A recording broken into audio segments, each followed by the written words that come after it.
नमस्कार, आप देख रहे हैं देसी न्यूज़। मैं हूं आपके साथ महेंद्र। दर्शकों, जो चेहरा आपको स्क्रीन पर दिखाई दे रहा है वो किसी परिचय की मोहताज नहीं है। डॉक्टर दर्शनी रावत जी, ये उत्तराखंड कांग्रेस का एक मजबूत चेहरा, मजबूत स्तंभ और टिहरी जनपद में महिला कांग्रेस की जिला अध्यक्ष है। दीदी, बहुत बहुत स्वागत करता हूँ आपका देसी न्यूज़ पे। बहुत बहुत धन्यवाद आपका।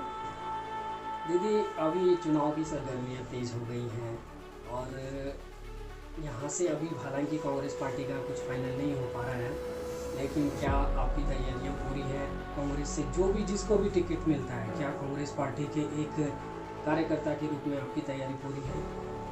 हाँ, हम राष्ट्रीय पार्टी के लोग हैं जी। और हम हर संभवतः यही नहीं कि हम चुनाव के टाइम में ही हम तैयारी करते हैं, हमारी 24 घंटे की तैयारी होती है और बूथ से लेके और ब्लॉक से लेके और जिला स्तर पर हम लोग हमेशा तैयारी के साथ रहते हैं। चुनाव का कोई समीकरण या तैयारी नहीं होती है। चुनाव तो हमेशा चुनौती होती है और उसको स्वीकार करना हर एक सदस्य का काम होता है। हाल ही में कल प्रदेश कांग्रेस कार्यालय में जो आपकी प्रदेश अध्यक्ष है सरिता आर्य जी, उन्होंने बयान दिया कि अगर उन्हें बीजेपी टिकट देती तो वो बीजेपी में जाएंगे। आप क्या देखते हैं, क्या वो वास्तव में महिलाओं का एम्पावरमेंट के लिए कांग्रेस में आई हैं या फिर आपको लगता है कि ये एक मौके का फायदा जैसा? नहीं, वो हमारी प्रदेश अध्यक्ष रही है, पूर्व विधायक रही है और उनका जो स्वभाव है मैंने 5 साल देखा है, बहुत ही नरम स्वभाव की है वो। और उन्होंने भावुकता में कोई बात बोली होगी वो बात अलग है, लेकिन वो पार्टी के साथ हमेशा एक स्तंभ की तरह रही है। और हमको भी, क्योंकि हम उनके जिला अध्यक्ष हैं, उनके नेतृत्व में हमने काम किया है और हमने पार्टी को आगे बढ़ाने का काम भी उन्हीं के नेतृत्व में किया है। हो सकता है उनसे भावुकता में कोई शब्द छूट गया हो, लेकिन शाम को उन्होंने बयान दिया है कि मैं पार्टी के साथ हूँ, अपनी महिला कांग्रेस के साथ हूँ और वो हमारी अध्यक्ष है। हम सब लोग भी उन्हीं से बोलते हैं कि दीदी आप महिलाओं के लिए लड़ो, तो उन्होंने भावुकता में बात बोली होगी। वो हमेशा पार्टी के साथ है और रहेंगे। वैसे तो आप देखा जाए तो अनुशासनहीनता के अगेंस्ट किशोर उपाध्याय जी के खिलाफ भी कार्रवाई हुई, उन्हें सभी पार्टी के सभी पदों से निष्कासित किया गया है। तो क्या ऐसे में सरिता आर्य जी को भी निष्कासित किया जाना चाहिए? नहीं, पार्टी से किशोर उपाध्याय जी को निष्कासित नहीं किया गया है। वो समिति में कई पदों से किया गया है और उसमें फिर भी जो हमारे ऑब्जर्वर बने हैं जोशी जी, उन्होंने संज्ञान लिया है उस चीज का और फिर उसमें मनन किया गया है। अभी किशोर उपाध्याय जी बड़ा चेहरा है, बड़े लीडर है, हमारे प्रदेश अध्यक्ष रह चुके हैं और माना जाए तो मैंने उन्हीं के नेतृत्व में कांग्रेस में कदम रखा था। जब वो पहला चुनाव टिहरी में लड़े थे, तब से आज तक मैं कांग्रेस में हूँ और मेरे गुरु भी हैं, आदर्श भी हैं। तो मैं समझती हूँ कि इस तरह से पार्टी को एकदम कोई कदम नहीं उठाना चाहिए, चाहे वो हमारे प्रभारी जी हो, चाहे अन्य कोई पार्टी के बड़े लीडर हो। पहले उनको नोटिस जारी किया जाना चाहिए था कि क्या बात है, स्पष्टीकरण मांगा जाता, जो कि उन्होंने दिया भी है पार्टी को। उसके बाद कोई कार्रवाई होती और पार्टी से किसी को निष्कासित नहीं किया जाएगा। पार्टी का ये तालमेल है, हमारा बड़ा परिवार है और आपने देखा होगा घर में भी झगड़े होते हैं। बड़ा परिवार है तो कई लोग मानते हैं, कई लोग फिर मिल जाते हैं, कई लोगों में झगड़ा हो जाते हैं, लेकिन बाद में हमारा जो बड़ा परिवार है तो हम उसमें सब इकट्ठे होके उस बात पे मनन करते हैं। झगड़े तो हर पार्टी में, आप देखो बीजेपी ने जीते हुए विधायकों को टिकट काट दिए, तो उसमें क्या झगड़े नहीं है। लेकिन यही होता है कि कांग्रेस बड़ी राष्ट्रीय पार्टी के उसमें है तो उसके जो झगड़े होते हैं वो सामने दिखाई देते हैं, दूसरे लोगों के जो झगड़े होते हैं थोड़ा छुप के दिखाई देते हैं। ओके, कहीं ना कहीं आपने थोड़ा सा डैमेज कंट्रोल करने की कोशिश की है। आगे बढ़ते हैं, हम टिहरी विधानसभा की बात करते हैं। आप टिहरी में जिलाध्यक्ष हैं, क्या हम टिहरी विधानसभा की कुछ सीटों पर महिलाओं को टिकट मिलता हुआ देख सकते हैं कांग्रेस पार्टी की तरफ से? बिल्कुल, मैं मांग भी करती हूँ अपने प्रदेश और केंद्र नेतृत्व से भी कि जो हमारी महिलाएं हैं, 6 विधानसभाएं हमारे पास टिहरी में हैं और उन 6 में से हम 2 सीटों पर कहीं न कहीं हमको महिलाओं को टिकट देना चाहिए। मैंने इसलिए दावेदारी नहीं की, इसलिए आवेदन नहीं किया क्योंकि मैं जिला अध्यक्ष हूँ और मैं ही दावेदारी करने लग गई तो हमारी अन्य महिलाएं कहाँ जाएंगी। मेरा पहले नेतृत्व है अपनी महिलाओं के लिए लड़ना। यदि हाईकमान को मेरी सेवाएं और मेरे संगठन पर और मेरी क्षमताओं पर विश्वास होगा तो मुझे विश्वास है कि 6 विधानसभाओं में 2 पे महिलाओं को टिकट देने का काम करूँगी। ओके, हमने देखा कि प्रियंका गांधी जब से उभर कर आई कांग्रेस की महासचिव, यूपी में उन्होंने मैं लड़की हूँ लड़ सकती हूँ का नारा दिया और उनके कैंपेन के साथ लोग जुड़ भी रहे हैं। उसी कड़ी में करीबन 50 टिकट उन्होंने महिलाओं को दिए भी हैं पहले चरण के लिए। तो ऐसे में क्या संभावनाएं जताई जा सकती हैं कि उत्तराखंड में भी उसी तर्ज पर कुछ हो सकता है? मुझे गर्व है और मुझे इस बात का भी गर्व है कि जो हमारी स्वर्गीय, जो हमारी पूर्व प्रधानमंत्री रही है, उनकी वो पोती है। और उन्होंने, जैसे कि इंदिरा गांधी जी ने एक नारा दिया था कि मैं महिला शक्ति हूँ और मैं लड़ सकती हूँ, मैं डरती नहीं हूँ, मैं डरा सकती हूँ। तो उन्होंने भी ये नारा दिया था। और आज प्रियंका गांधी जो हमारी नेतृत्व करी है यूपी का, उन्होंने पहले चरण में 50% महिलाओं को टिकट दिया है। और मुझे उन पे पूरा विश्वास है कि जब वो पार्टी की पूरी कमान संभालेगी, वो हमारी हर एक महिला का सम्मान करेगी और हर एक महिला को आगे बढ़ाने का काम करेगी। उन्होंने, आपने देखा कल उनका एक वीडियो था कि जिन विधायकों ने उनको डराने और धमकाने का काम अपने क्षेत्र में किया, तो उन्होंने वहीं से उसी महिलाओं को टिकट दिया जिस महिलाओं को डराने के बीजेपी के जो विधायक थे। आज भले बीजेपी के विधायक वो नहीं रहे हैं, वो सपा में चले गए हैं, लेकिन उन्होंने जो डराने का काम महिलाओं को वहाँ पर किया, हमारी महिला प्रियंका गांधी ने उन्हीं को टिकट देने का काम किया। ये हमारे लिए गौरव की बात है और मुझे गर्व है कि मैं कांग्रेस पार्टी से हूँ।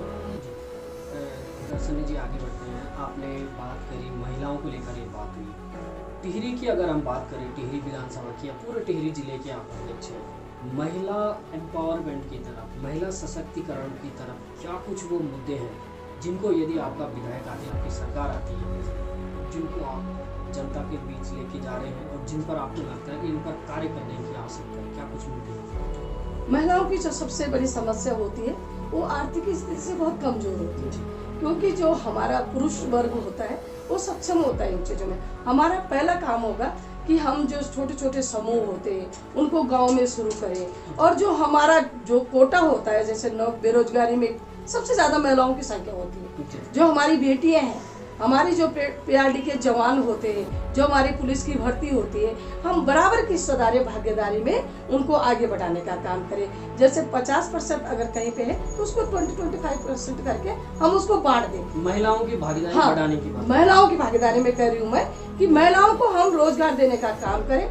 जो हमारे छोटे छोटे समूह ग्राम सभा में होते हैं, जैसे महिला मंगल दल है, महिला समूह है, उसमें हम जो कुटीर उद्योग हमारे होते हैं, किस तरह से हम उनको, जैसे स्वेटर का काम होता है, हमारे छोटे छोटे उद्योग गांव में लगे, हमारी महिलाएं उसमें काम करें, किस तरह से हम उनको जिले में लाकर, जो हमारे शहर की महिलाएं वो एक्टिव होती है, ग्राम में जो महिलाएं होती हैं वो थोड़ा जिसकी उनके अंदर झिझक होती है, तो उसकी ललक कैसे पैदा की जाए। हमारे जो स्वर्गीय राजीव गांधी जी थे, जिस तरह से उन्होंने पंचायतों में हमारी महिलाओं को बाहर निकालने का काम किया, तो आज आप देखिए हमारी 50% महिलाएं प्रधान है, क्षेत्र पंचायत है। इसी तरह से हम उसको, जो आर्थिकी होती है महिलाओं की, पहले हम उसको मजबूत करें कि किस तरह से वो मजबूत हो और किस तरह से वो समाज में अपना अच्छा सा एक, क्या कहते हैं कि एक रोजगार देने का उभर के वो काम आए और समाज का नेतृत्व करे।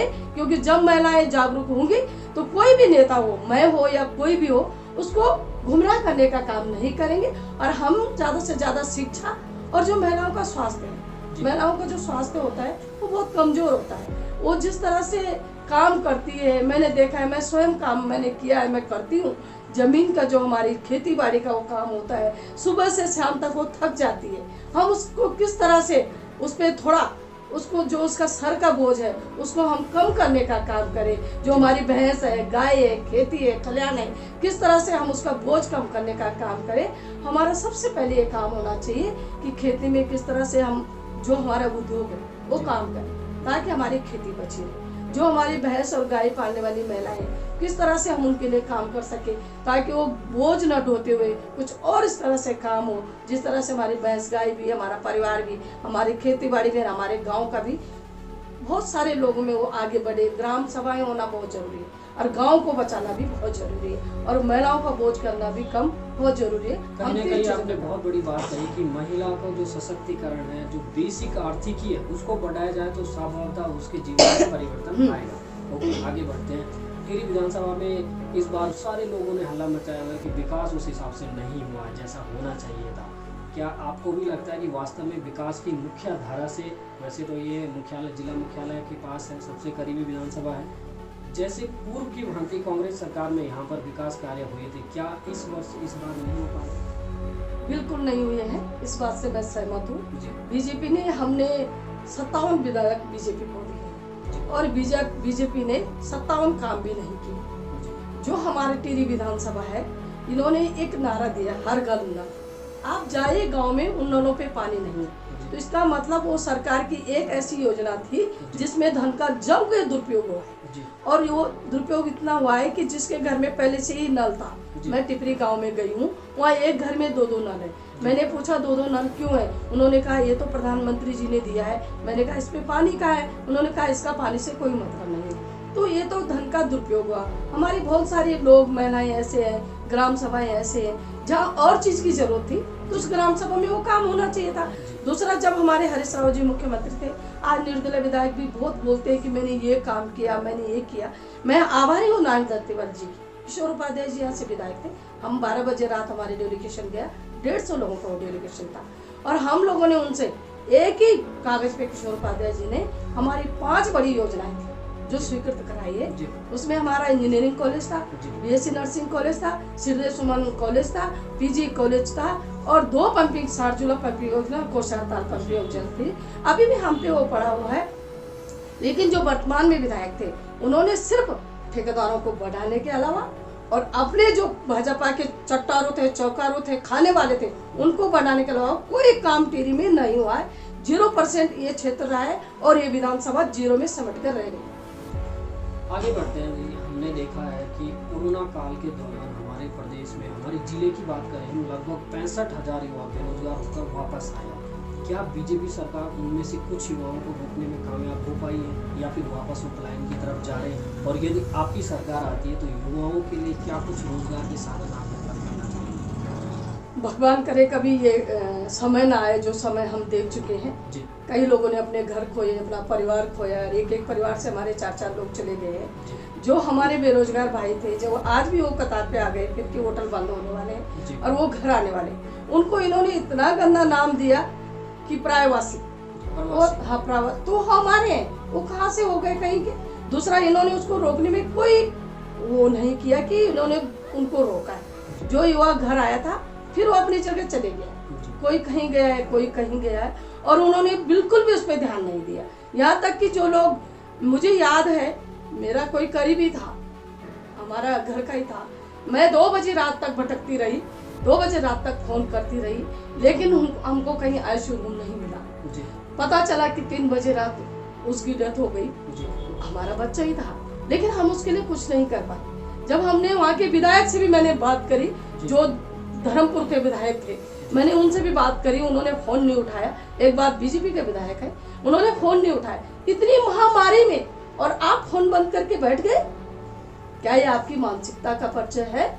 तो हमारे जितने भी लोग थे उन्होंने भरसक प्रयास किया, लेकिन वो नहीं हो पाया। हमारी गवर्नमेंट नहीं थी, हम नहीं कर पाए। लेकिन मेरी कोई भी सरकार आए, मुझे विश्वास है हमारी सरकार आएगी तो हमारा सबसे पहले जो रोजगार का है उसको हम ठीक करने का काम करेंगे। और मैं कोशिश रहेगी सबकी कि जो हमारे युवा है वो अपने उत्तराखंड में ही काम करे, चाहे वो किसी भी परिप्रेक्ष्य में करे, और अपना रोजगार बढ़ाने का काम करेंगे, अपने युवाओं को भटकने नहीं देंगे, ये मैं वादा करती हूँ। बहुत बहुत धन्यवाद दीदी, आपने समय दिया और सारे प्रश्नों का आपने बेबाकी से जवाब दिया। अंत में मैं ये चाहता हूँ कि उत्तराखंड की जनता, हमने टिहरी जनपद की जनता चुनाव सामने को क्या संदेश देना चाहते हैं, क्योंकि चुनाव सामने। मैं यही संदेश देना चाहूंगी कि वोट कभी भी आप वोट को किसी भी तरह भाईचारा में नहीं। होता है कि चुनाव होता है और हम बह जाते हैं, भावनाओं में वोट नहीं देना चाहिए। ये वोट आप बेरोजगारी के नाम पे दे दीजिए, ये वोट महिलाओं के नाम पे दे दीजिए, ये वोट जिस तरह से कोरोना काल में लोगों की मृत्यु हुई है और उत्तराखंड विश्व के मरने वालों की संख्या में दूसरे नंबर पे रहा, तो मैं ये अनुरोध करना चाहती हूँ समान जनता उत्तराखंड से, मेरी विनती भी हाथ जोड़ के कि इस समय कांग्रेस की सरकार लाए और इस उत्तराखंड को, जिस तरह से देश को इन्होंने भाजपा ने बेचने का काम किया है, हम अपने उत्तराखंड को एक अच्छा आदर्श और एक अच्छा राज्य बना कर दे। तो इसके लिए आप कांग्रेस को लाइए और इस देश को बचाइए, इस राज्य को बचाइए और कांग्रेस को आगे बढ़ाने का काम करें। धन्यवाद। बहुत बहुत धन्यवाद दीदी, हमारे साथ जुड़ने के लिए बहुत बहुत धन्यवाद।